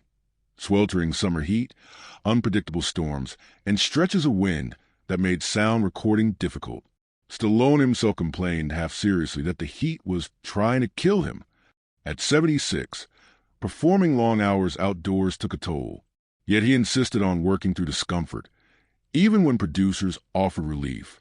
Crew members recalled him icing his knees between takes, joking that he'd traded in boxing gloves for ice packs. Local extras were frequently recruited, and many locals recall Stallone buying drinks or chatting casually between takes. Fun fact, during one shoot at a popular Tulsa bar, real patrons were used as background actors, and Stallone reportedly walked out afterward to sign autographs for 2 straight hours. The production design had its own behind-the-scenes quirks. Because Tulsa lacked pre-existing mafia mythology, the design team had to invent visual markers of Dwight's growing empire. They created a hybrid look, part old-world mafia, part Western grit. Stallone was deeply involved in wardrobe choices. He wanted Dwight's suits to look slightly too polished for Tulsa, but not slick enough for New York, emphasizing his in-between status. Costume designers sourced many pieces from vintage shops, blending outdated cuts with modern tailoring. Fun fact: Stallone kept one of Dwight's signature leather jackets after the shoot, saying it felt too lived-in to leave behind. Behind the camera, directorial choices shaped the show's hybrid tone. Directors were encouraged to lean into wide Western shots, as well as intimate close-ups. Stallone himself sometimes pushed for wider framing to emphasize his physical presence against Tulsa's open skies. Cinematographers experimented with lighting that highlighted his age rather than hiding it, making wrinkles and were part of Dwight's story. This decision was deliberate. Stallone wanted Dwight to look lived in, a man whose body carried history. Another fascinating behind-the-scenes element was the casting process. Jay Will, who plays Tyson, recalled in interviews that Stallone improvised during his audition, making up lines that threw him off balance. Rather than panic, we'll roll with it. And Stallone reportedly told producers afterward, "That kid can take a punch." His improvisational adaptability got him the role. Similarly, Martin Starr, Bodie, brought unexpected humor to his role as dispensary owner. Fun fact: his dry delivery was so different from what was originally envisioned that writers rewrote entire scenes to amplify his comedic awkwardness opposite Stallone's blunt force. Andrea Savage, Stacy, and Dana Delaney, Margaret, were also praised for their ability to challenge Stallone on screen, creating chemistry that oscillated between warmth and conflict. Behind-the-scenes tensions weren't only creative. They were also physical. Stallone pushed himself hard, but there were moments when his body reminded him of his age. Crew members whispered about days when he limped between takes or needed extended breaks after fight scenes. Yet his insistence on authenticity meant he still threw punches on camera. Fun fact: Stallone performed many of his fight moves himself, even choreographing subtle gestures, like Dwight adjusting his suit before striking. These gestures became part of Dwight's signature on screen. The music production also had quirks. Composers were instructed to blend mafia-style orchestration with Western guitar riffs, but Stallone himself suggested adding more blues elements. He felt that blues matched Dwight's loneliness and displacement. The music team incorporated this suggestion, layering subtle harmonica tones into several key episodes. Another intriguing behind-the-scenes note is how Stallone's humor shaped morale. The actor often broke tension on set with jokes, sometimes slipping into Rocky or Rambo voices to amuse younger crew members. He reportedly called himself the oldest gangster in Oklahoma during one long day of filming. His presence kept spirits high, even when production faced grueling hours. Finally, the marketing and release had its behind-the-scenes oddities. Paramount Plus initially underestimated the show's appeal, slotting it as a mid-tier release. But early audience tests were surprisingly strong, particularly among older viewers and Stallone fans. Fun fact: Tulsa King ended up becoming one of the platform's biggest draws, outperforming expectations and skewing demographics older than most streaming hits. Paramount quickly renewed it, realizing it had tapped into a market often ignored by streaming services. Taken together, these behind-the-scenes insights paint a picture of production that was chaotic, exhausting, and sometimes contentious, but also full of unexpected joy. The clash of visions between Sheridan, Winter, and Stallone created tonal friction that gave the show its unique identity. The location, wardrobe, improvisation, and sheer physicality of Stallone made the production demanding yet rewarding. And through it all, the cast and crew seemed to share a sense that they were making something unusual, something that didn't quite fit anywhere else. If the show feels raw and alive on screen, that's because it was raw and alive behind the camera. Tulsa King was not smoothed into predictability. It was forged in heat, humor, and stubbornness. Stallone's presence loomed not only in the story, but in every decision, every compromise, every laugh between takes. In the end, the behind-the-scenes reality mirrors Dwight's own journey, a chaotic attempt to build an empire out of exile, driven by loyalty, improvisation, and sheer willpower. Themes and symbolism in Tulsa King run deeper than the surface-level crime drama would suggest, because the show isn't just about a mobster carving out turf in unfamiliar territory. It's about what loyalty means when the world has changed, what identity looks like when it's uprooted, and how the past refuses to loosen its grip even when you're given a second chance. If you peel back the layers of swagger, gunfights, and barroom standoffs, you discover that the series is ultimately an extended meditation on aging, reinvention, fatherhood, displacement, and the codes we cling to when everything else shifts. To explore these themes is to see Tulsa King as more than entertainment. It is a piece of cultural storytelling that speaks to timeless struggles dressed in modern clothes. The most obvious and overarching theme is reinvention. Dwight the General, Manfredi, is thrust into exile after 25 years in prison, expecting to return to New York's familiar mob hierarchy. Instead, he is cast out into Tulsa, where none of his past power means anything. Reinvention becomes both a necessity and a test. Can a man whose entire identity was forged in the mafia adapt to a world where his codes no longer carry weight? His attempt to build an empire in Tulsa is symbolic of a deeper struggle, the human need to prove that relevance is not tied to place or time. Reinvention here is not clean. It's messy, comedic, painful, but it's central. Symbolically, Tulsa itself becomes a canvas for Dwight's reinvention, a blank space where old traditions collide with new opportunities. Every dispensary shakedown, every uneasy alliance, is less about money than about Dwight proving that he can still matter. Closely tied to this is the theme of aging and relevance. Stallone's casting brings this theme to the forefront in ways the show cannot ignore. Dwight is not a young man. He walks with the weight of years, his face carved by time, his body slower than it once was. Yet his mind is sharp, his instincts honed, his will unyielding. The show uses his age as both limitation and power. He struggles with technology, with cultural shifts, with his daughter's resentment, but he also commands respect through sheer presence. Symbolically, Dwight embodies a tension between old and new, an aging lion who refuses to accept that the jungle has moved on. It is every confrontation with Tulsa's modern culture, whether it's debit cards, legalized weed, or shifting gender dynamics, becomes a symbol of generational conflict. In Dwight's stubbornness, we see the universal fear of obsolescence. In his resilience, we see the refusal to fade quietly. The theme of loyalty and betrayal pulses through the series. Dwight gave 25 years of his life to protect his mob family, only to be discarded when he returned. That betrayal defines his exile and fuels his drive to create a new circle of loyalty in Tulsa. The irony is that loyalty, as Dwight practices it, is both his greatest strength and his greatest vulnerability. He inspires loyalty in Tyson, Bodie, and even reluctant allies, but he also leaves himself open to betrayal because he assumes others share his code.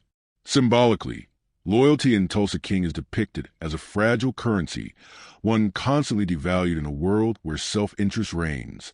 Betrayal, on the other hand, comes from where it hurts most, not from enemies, but from those Dwight allows close.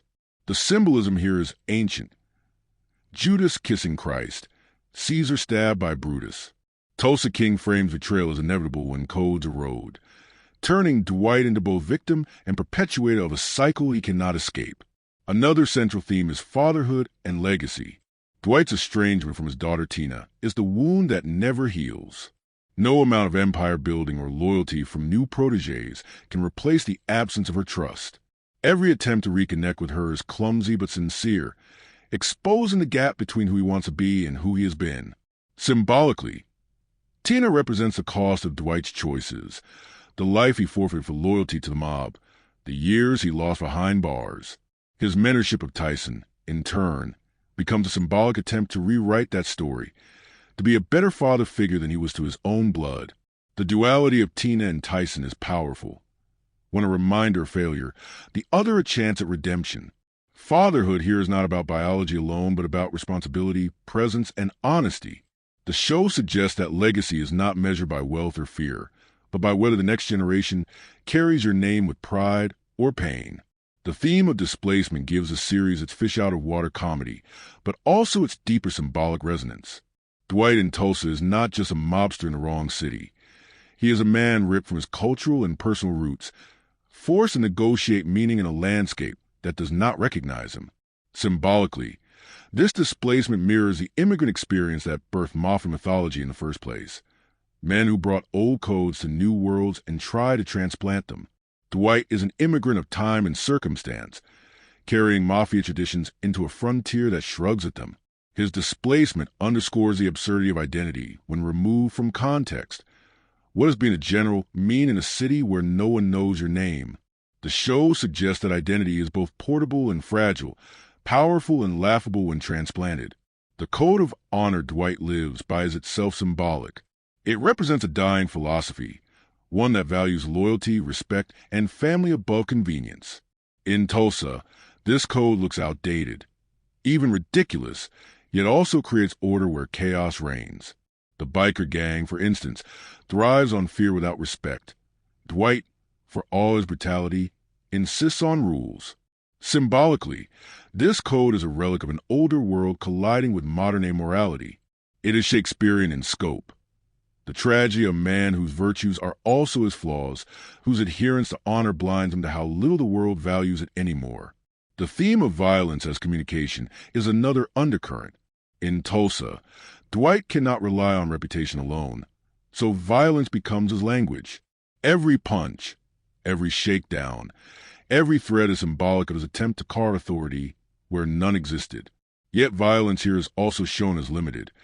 It wins compliance but not trust, fear but not love. Symbolically, the show suggests that violence is a tool but not a foundation. Without loyalty, without connection, it collapses into emptiness. Dwight's increasing reliance on human bonds rather than brute force by the end of the season reflects this shift. Comedy and absurdity also carry thematic weight. Dwight's clashes with modern culture are humorous, but symbolically, they represent the dissonance between past and present, tradition and change. His bafflement at debit cards or Uber drivers is funny, but also symbolizes the broader theme of obsolescence. Humor becomes the show's way of softening the existential question. What happens when the world no longer has a place for you? Comedy here is not just relief. It is thematic texture, reminding us that displacement is as ridiculous as it is painful. Another symbolic layer is the American frontier mythology. By placing Dwight in Tulsa, the show reframes him as a kind of outlaw gunslinger. The wide skies, the biker standoffs, the saloon-like bars, all echo Western tropes. Symbolically, Dwight is not just a mobster, but a cowboy of crime, staking his claim in untamed territory. The fusion of mafia and Western genres suggests that America's myth of reinvention persists. Whether on horseback or in a Cadillac, men still arrive in strange lands and declare themselves kings. The symbolism of exile cannot be ignored. Dwight's banishment to Tulsa echoes ancient myths. Odysseus cast adrift, Dante wandered in the dark wood, Cain marked and sent away. Exile here is both punishment and opportunity. Symbolically, Tulsa is purgatory, a place where Dwight must reckon with his past, test his code, and attempt redemption. Whether he succeeds is ambiguous, but the symbolism is clear. Exile strips a man down to essentials, forcing him to confront who he is when his past protections are gone. Finally, the show's symbolism of time runs throughout. Dwight is obsessed with the years he lost, the decades spent in prison. Every choice he makes in Tulsa is haunted by the shadow of wasted time. Symbolically, time becomes the ultimate enemy. Not the bikers, not the mob back home, but the clock. His desire to reconnect with Tina, to mentor Tyson, to prove himself. It all stems from the urgency of a man who knows he is fewer years ahead than behind. Tulsa, in this symbolic reading, is less a city than a countdown, a ticking reminder that reinvention must happen now or never. Taken together, the themes and symbolism of Tulsa King elevate it beyond its surface. Reinvention, aging, loyalty, betrayal, fatherhood, displacement, honor, violence, comedy, exile, time. These threads weave a tapestry that speaks to universal human struggles. Dwight is not just a mobster in exile. He is a symbol of every person who has ever felt displaced, betrayed, or obsolete, yet refused to give up the fight for relevance and dignity. The show uses humor and violence, Tulsa and New York, Western skies and mafia codes, to dramatize these struggles in ways that are both absurd and profound. The filmmaking techniques and wider production context of Tulsa King are part of what make the series feel so unusual, because the story is not only about a mobster who builds an empire in exile. It is also about how that story is told, what tools the filmmakers used, and how the industrial machinery of modern streaming shaped the end result. To look closely at the way the series was shot, cut, and distributed is to see how every creative and practical decision reinforced Dwight's dislocation, his stubborn code, and his fight to remain relevant. Visually, the series looks strikingly different from most gangster dramas. Instead of claustrophobic interiors or city streets bathed in shadow, the audience is given the broad openness of Tulsa, Oklahoma, endless skies, empty roads, and strip malls. This was not accidental. The cinematographers leaned into the contrast, using wide establishing shots that echoed the vocabulary of the Western. Dwight is often framed walking across expanses of street or parking lots that seem too large for him. His sharp but slightly outdated suits make him appear like a relic wandering through a frontier. The camera also uses close-ups of Stallone's face in ways that refuse to hide his age, letting wrinkles and where act as narrative texture. Every crease tells a story of years lost. Every pause as heavy eyes underlines the weight of time. Where mafia films like The Godfather once relied on chiaroscuro shadows to cloak their characters in mystery, Tulsa King allows the sun to shine unrelentingly. Even night scenes glow with neon beer signs or street lamps. The effect is honesty rather than concealment. Dwight cannot vanish into darkness, and his crimes would expose against Oklahoma daylight. Editing rhythms reinforce the hybrid tone. Action sequences are cut sharply and quickly, with fights and gunfire landing like staccato punctuation. But dialogue scenes are often given room to breathe, particularly when Dwight is speaking to his daughter Tina or mentoring Tyson. The pauses are allowed to linger, trusting Stallone's gravelly delivery to carry weight. Stallone himself reportedly asked editors to hold longer on his silences because he believed Dwight's unspoken thoughts mattered as much as his words. This creates a rhythm closer to Westerns, where long stares and sudden eruptions coexist, than to the relentless pacing of urban mafia dramas. The balance between fast and slow mirrors Dwight's life. Sudden bursts of violence amid long stretches of weary negotiation. The soundtrack is another space where the hybridity of the series becomes clear. Traditional mafia-style strings and piano cues are woven with Western guitar riffs, blues harmonicas, and steady drum beats. The combination makes the show feel like both a gangster story and a frontier tale. Stallone himself suggested adding blues elements to underscore Dwight's loneliness in Exile, and the music team folded those tones into key moments. Sound design emphasizes Tulsa's alien quiet. Motorcycle engines echo across flat streets, cicadas hum in the background, and gunshots carry further than they would in a dense city. The soundscape makes every act of violence conspicuous and disruptive, reminding the viewer that this is not New York. It is a landscape where Dwight's old methods ring louder and stranger. Directors lean heavily on visual juxtapositions to generate both comedy and drama. Dwight is often filmed entering spaces from the outside, crossing parking lots or walking through doors, symbolizing his perpetual role as an intruder. He is also frequently shot in symmetrical frames, standing perfectly centered in bars, diners, or offices, underlining his status as a gravitational force in every room. Low angles reinforce his mythic stature, while the ordinariness of spaces around him creates absurdity. A man who once ruled dark backrooms now looks oversized in a modern dispensary lit like a boutique. These visual contrasts create humor without a single line of dialogue, letting setting itself mock Dwight's old-world grandeur. Wardrobe and production design extend the symbolic work. Dwight's suits were deliberately chosen to look too sharp for Tulsa, but slightly too dated for New York, ensuring he looked out of place everywhere. Costume designers even source fabrics from vintage shops to get the balance right. Tyson's wardrobe slowly evolves to echo Dwight's style, signaling his growing mentorship bond. The production design emphasized Tulsa's banality: bars, diners, suburban homes, ranches, spaces that feel lived in but unglamorous. The dispensary, by contrast, was designed to pop with bright jars and gleaming glass, a visual metaphor for newcomers clashing with old crime. Symbolism was built into these technical choices. Mirrors are used in key scenes with Tina to reflect Dwight's fractured identity: father, gangster, exile. His constant entrances into rooms reinforces outsider status. Violence, staged in brightly lit ordinary spaces, feels less operatic and more like graffiti scrawled on an unsuspecting canvas. The filmmaking never lets the viewer forget that Dwight is displaced his grandeur undercut by setting. The industrial context of the series is just as telling. Tulsa King was released on Paramount+, where it quickly became one of the platform's most watched shows despite modest expectations. Nielsen data showed millions of minutes streamed in its first weeks, and what surprised industry observers was a demographic breakdown. Older viewers, who rarely anchor streaming success, flocked to it. Stallone jokingly called himself streaming Viagra, pointing out that he had helped Paramount tap into an audience segment that had been largely ignored by platforms chasing youth. In this sense, the box office of Tulsa King was not measured in ticket sales, but in subscriptions, retention, and demographic expansion. Taylor Sheridan's name was also central to production context. Although he was not deeply involved after creating the concept, Paramount marketed the show as from the creator of Yellowstone. This branding linked Tulsa King to Sheridan's universe of rugged Americana, reinforcing themes of honor codes and frontier reinvention. Sheridan's growing empire, Yellowstone, 1883, 1923, Mayor of Kingstown, was leveraged as a guarantee of tone, even as Stallone's improvisations and Terrence Winter's influence pulled the show in more comedic directions.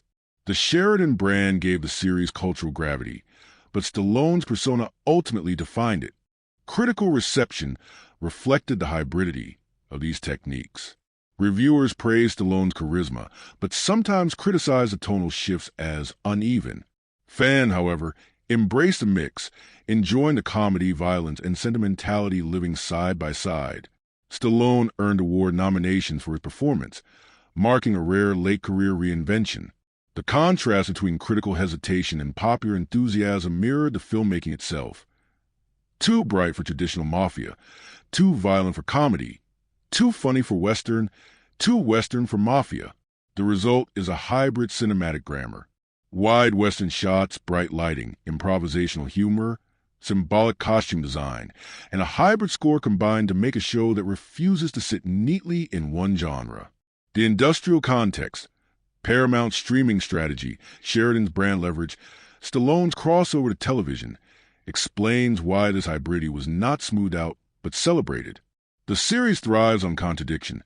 It is at once pulpy and serious, comic and tragic, nostalgic and modern. Its filmmaking reflects Dwight's own identity, too rooted in the past to fully adapt, but too resourceful to disappear. The cast, the interviews they gave, and the way audiences reacted to Tulsa King together create a fascinating dialogue between performance, persona, and reception. This show would not exist in the same way without Sylvester Stallone at its center, but part of the magic is how the supporting cast both orbit him and ground him. The actors around him amplify his outsized presence while also complicating it. And in interviews, they often admitted that working alongside Stallone was both intimidating and unexpectedly collaborative. Audiences, too, played a key role in shaping the series' reputation, sometimes embracing its eccentricities more warmly than critics, sometimes even turning its flaws into part of its charm. Stallone himself is, of course, the gravitational anchor. In interviews, he was candid about how tough the shift to television was. He described the pace of production as brutal, admitting he underestimated the grind compared to feature films. But he also described Dwight as one of the most personal roles he'd ever played, precisely because the character's themes of aging, displacement, and reinvention mirrored his own life. Stallone spoke openly about the ways he improvised dialogue when scripts arrived late, or when he felt his natural cadence would land better. He also confessed that Dwight's longing for his daughter reflected some of his own regrets as a father in real life. That blending of persona and performance made Dwight feel lived in. Stallone wasn't simply playing a role, he was exorcising truths he carried himself. In promotional interviews, he often joked about being the oldest gangster in Oklahoma, but then pivoted to reflections on relevance and mortality. Audiences picked up on this duality, sensing that Dwight wasn't just fiction, but a window into Stallone's own fears and resilience. The supporting cast brought their own energy and spoke glowingly about Stallone. Jay Will, who plays Tyson, recounted that Stallone threw improvisational curveballs during his audition, making up lines that weren't in the script just to see if it could stay in character. We'll roll with it, and Stallone immediately lobbied for him to be cast. In interviews, Will describe Stallone as a mentor both on and off set, often giving him career advice between takes. This mirrored the Tyson-Dwight relationship on screen, turning art into life. Audiences responded strongly to Tyson as well, praising his loyalty and his gradual transformation from nervous driver to true partner. Many fans highlighted the chemistry between Stallone and Will as the emotional backbone of the series, calling it one of the most believable mentor-protege dynamics in recent television. Martin Starr, who played Bodie the dispensary owner, also became a breakout favorite. Originally envisioned as a more minor character, Starr's dry comedic delivery reshaped the role. In interviews, Starr admitted that his style clashed hilariously with Stallone's blunt delivery, and producers began rewriting scenes to maximize their odd couple dynamic. Audiences latched onto this, turning Dwight and Bodie's interactions into a fan-favorite pairing. Memes circulated online about the general and the weed guy, capturing how much viewers love watching an old-school gangster negotiate percentages with a modern, awkward entrepreneur. Starr himself said that Stallone encouraged him to lean into the awkwardness, even letting him steal scenes with understated jokes. Critics who were lukewarm on the show overall often singled out Starr's performance as a highlight. Andrea Savage, who portrayed Stacy, Dwight's complicated lover and foil, described her role as a constant tightrope walk. In interviews, she explained how she and Stallone worked to make their chemistry feel authentic, while never letting the audience forget that Stacy's badge could undo Dwight at any moment. Savage noted that Stallone gave her unusual freedom in shaping their scenes, encouraging her to push back against him physically and verbally. Audiences found Stacy divisive. Some loved her complexity, others disliked her contradictions, but almost all agreed that she forced Dwight into vulnerability, making their interactions pivotal to the show's emotional texture. Dana Delaney, who played Margaret, brought another layer of gravitas. Delaney spoke in interviews about enjoying the chance to spar with Stallone, noting that her character wasn't intimidated by Dwight, but intrigued by him. Her presence as an older, equally seasoned performer gave Dwight someone who could meet him at his level. Audience reception to Margaret was warm. Many fans appreciated seeing a nuanced, age-appropriate dynamic for Stallone rather than a cliched romance. Garrett Hedlund, as Mitch the ex-con bar owner, often joked in interviews that he got to play opposite the legend while pouring him drinks. Hedlund described Stallone as both intimidating and hilarious, recounting how Stallone would sometimes slip into Rocky's voice between takes to crack the crew up. Audiences loved Mitch as a character, seeing him as a kind of mirror for Dwight, another man who had lived through the consequences of crime and was trying to carve out stability. Fan discussions often compared Mitch and Dwight as two sides of the same coin, one leaning into exile, the other trying to escape it. Even villains like Salan Waltrip, leader of the biker gang, received attention in cast interviews. Actors playing antagonists described the challenge of standing opposite Stallone's overwhelming screen presence, but many said that Stallone encouraged them to go bigger rather than shrink. He reportedly told one actor, "If you don't scare me, the audience won't believe it," urging them to push intensity. This generosity made Dwight's rivals feel credible despite Stallone's dominance. Audience reception overall was striking.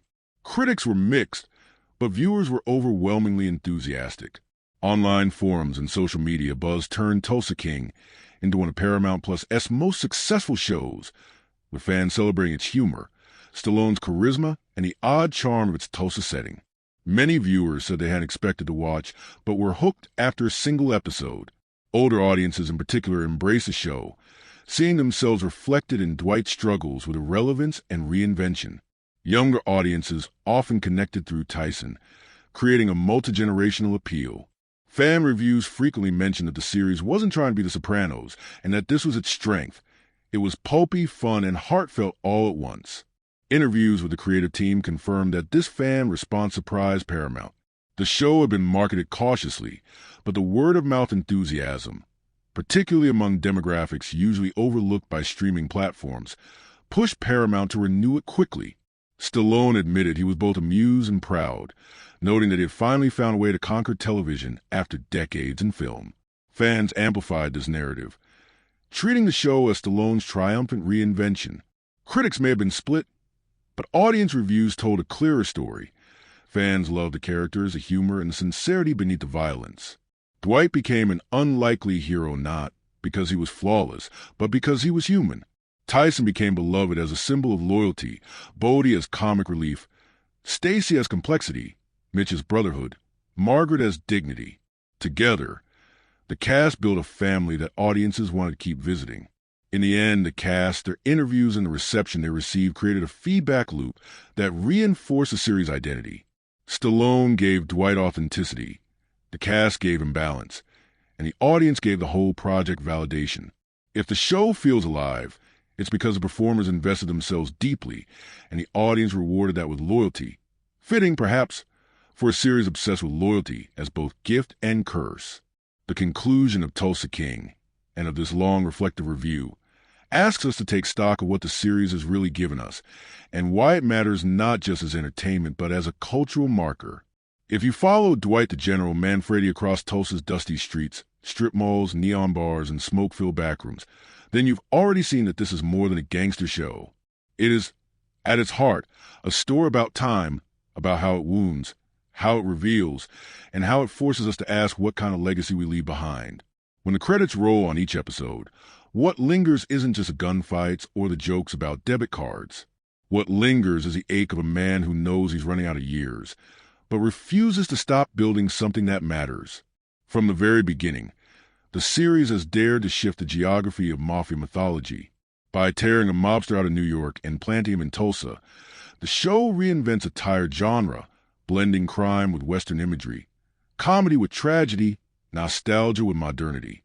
In those wide Oklahoma skies, Dwight becomes a paradox, a gangster with cowboy framing, a relic forced into reinvention, a lion wandering a land that doesn't quite know what to make of him. That displacement is what makes the series stand out. Unlike The Sopranos, which use therapy and suburban life to humanize a mob boss, Tulsa King uses exile and exposure. Dwight isn't just reflecting inward. He's being forced to reorient outward, to prove that his code still has weight when stripped of its old context. Looking back across the plot, we see how reinvention is always double-edged. Dwight builds loyalty from Tyson, Bodie, Mitch, Stacy, and even Margaret, but every alliance comes with a shadow of betrayal. He tries to reconnect with Tina, his daughter, and finds that love cannot erase the years lost. He builds an empire out of dispensaries and strip mall deals, but he also discovers that every gain makes him more visible, more vulnerable. This tension is not a flaw. It is the truth of his journey. The show does not offer a clean victory, but rather the reminder that building in exile is always precarious, that loyalty is always fragile, that relevance must always be fought for anew. Thematically, the series has given us layers to peel. Reinvention is the most obvious, but beneath it are aging, fatherhood, displacement, exile, loyalty, betrayal, and the absurd comedy of a man out of place in modern culture. Symbolism runs through every frame. Dwight walking across empty spaces as an outsider, Dwight in suits that don't quite fit either city or frontier, Dwight in mirrors reflecting his fractured identity. Violence is never glamorized but staged as punctuation, loud and disruptive in Tulsa's quiet. Humor becomes survival, softening the existential dread of obsolescence. And time itself becomes the ultimate antagonist, more dangerous than bikers or mob bosses, more inexorable than betrayal. Filmmaking choices make these themes visceral. The wide Western-style shots, the natural lighting, the hybrid soundtrack of strings and blues guitars all conspire to situate Dwight as a mythic figure in an alien land. Editing rhythms emphasize his silences, his pauses, his weight. Production design strips away mafia grandeur and replaces it with strip mall banality, reminding us that empires are built not on gold but on whatever ground you're given. The cinematic hybridity is itself a metaphor for Dwight. Too mafia for Tulsa, too Tulsa for mafia, yet somehow surviving the in-between. Behind the camera, the story of how the series came to life mirrors the story it tells. Stallone stepping into television at 76 is itself an act of reinvention, a refusal to fade quietly. Sheridan's quick pitch, Paramount's gamble, the fast-paced seduction, the improvisational dialogue, the bruises and ice packs, all of it echoes Dwight's own battle to build something against the odds. Even the location, with locals acting as extras and Stallone mingling with fans, feels like a reflection of Dwight's attempt to root himself in foreign soil. The show is about exile, and the production was itself an exile from traditional Hollywood rhythms into streaming's relentless churn.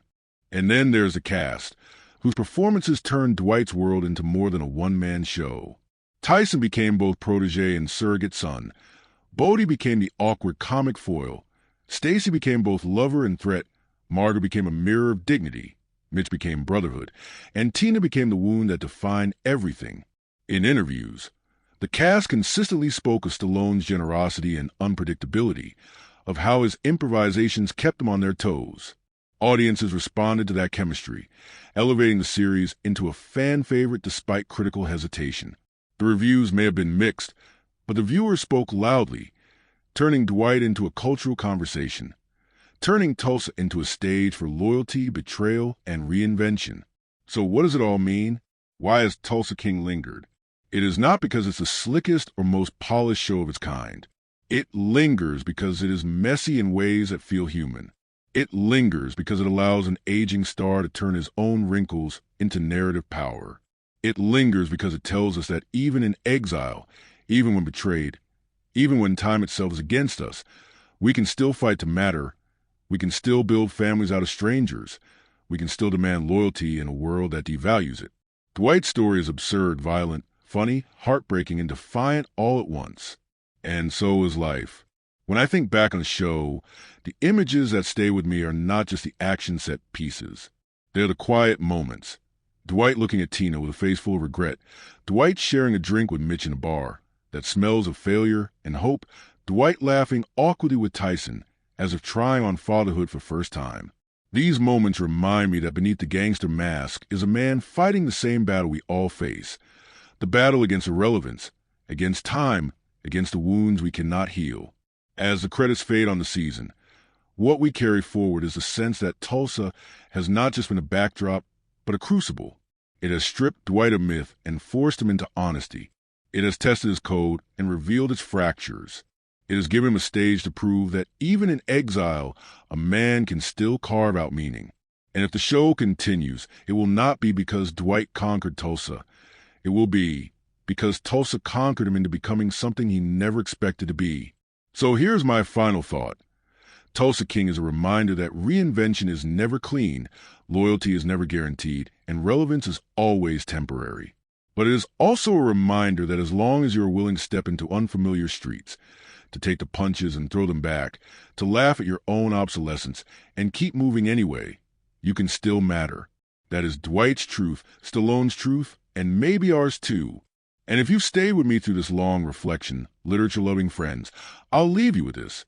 If you found something meaningful here, if you felt the tug of nostalgia and the spark of reinvention, then do me a small favor. Like this, share with others who love stories, and subscribe for more journeys like this one. Sometimes the most powerful thing we can do is to sit with a story together, to let it remind us of who we are, and to carry it forward.